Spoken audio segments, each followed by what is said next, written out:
Hi guys. So I have 5 minutes to describe this presentation that I would give for my fellow teachers, describing what it is an ESL teacher does and how they can support ELLs in their classrooms. So the first thing I do is go over the role of an ESL teacher inside the school. So the first is we're a welcoming face. That means assisting with welcoming any new ELLs and their families into our school community, showing them how our school and our ESL program will best prepare their student to develop their English language abilities and gain the necessary requirements to advance in their education. The second is placement lead. That means coordinating intake testing on new ELLs to find the program that is the best fit for them to succeed and develop. This will hopefully be done before they arrive and once they have settled into our community as well, to ensure that the student has every chance to show their true ability.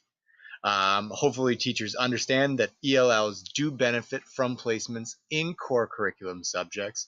Therefore, they will have ESL students in their classes who will require accommodations and possibly modifications. And that's where part 3 comes in. We are here for teacher support. If a teacher is having difficulty understanding how to accommodate material, or a specific task for a specific ELL or ELLs in general, we would hope that they wouldn't hesitate to share that with us, and so that we can assist. The fourth part is we are here to support students, working with students one-on-one and in small groups to work on specific language skills. I would also make myself available to come into classrooms to assist ELLs with their coursework, preferably when it does not interrupt with them having a chance to collaborate with their English language peers. I would go over with what I'm not. I'm not a critic. I'm in classrooms. I'm not there to assess teachers. I'm not there to critique teachers. I'm there to help teachers.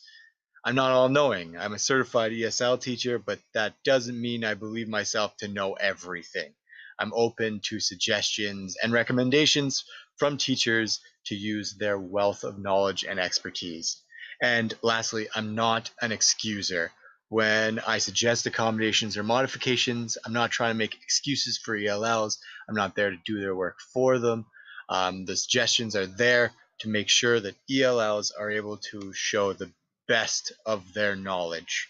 Motivation is still a key for ELL learners. What are the key ideas and principles that support that? Active participation.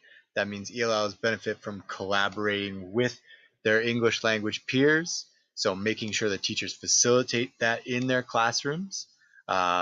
Explicit teaching. Every lesson can be seen as a chance to demonstrate how language is used properly. So for example, history class can be used to describe different forms of past tense. And the key thing is remembering that not only ELLs benefit from many of these things, but any student who struggles with writing. And most important, it is the teacher's role, and it's the ESL teacher's role, to build a safe and welcoming community within classrooms and our school for ELLs and all students, so they can become confident in taking risks and sharing their knowledge and their range of experiences. So how can we build a caring space? You can read right there. One, embrace a student's home culture and language. Encourage participation by parents and family in classroom events. And make sure your classroom organization facilitates conversation and collaboration. So why a collaborative approach? If a student gets in a familiar with a routine, they're going to internalize it more likely use it once they're on their own.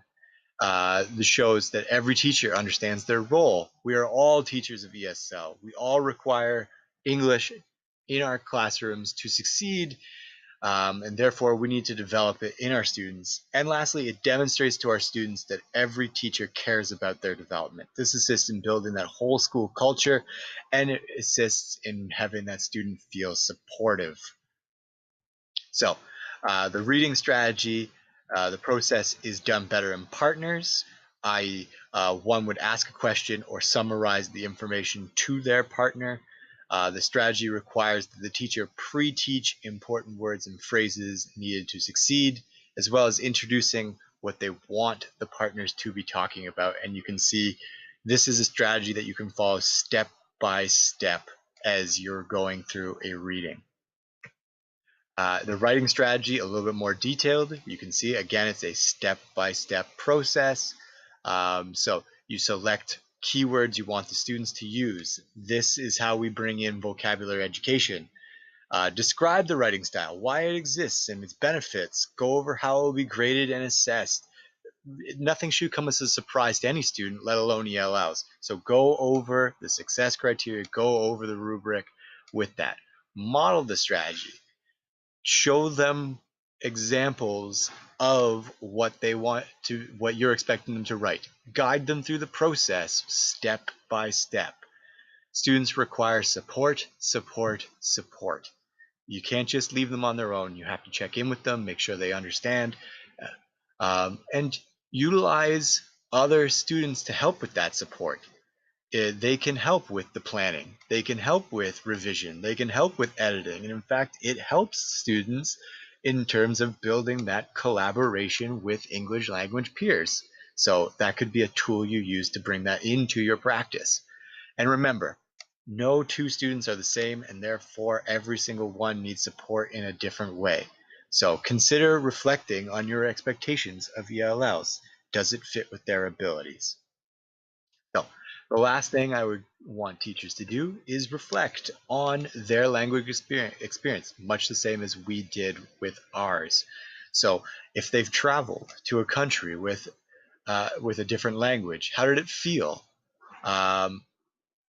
Challenging them about what could they do tomorrow to make their classroom a more welcoming place for a new student. Not necessarily an ELL student, but just a new student. And what questions do they still have about teaching ELLs? Because hopefully this just begins a conversation about how we support ELLs in our school, and we can build a collaborative approach based on everyone's opinion, not just the ESL teacher, but the regular core teachers as well.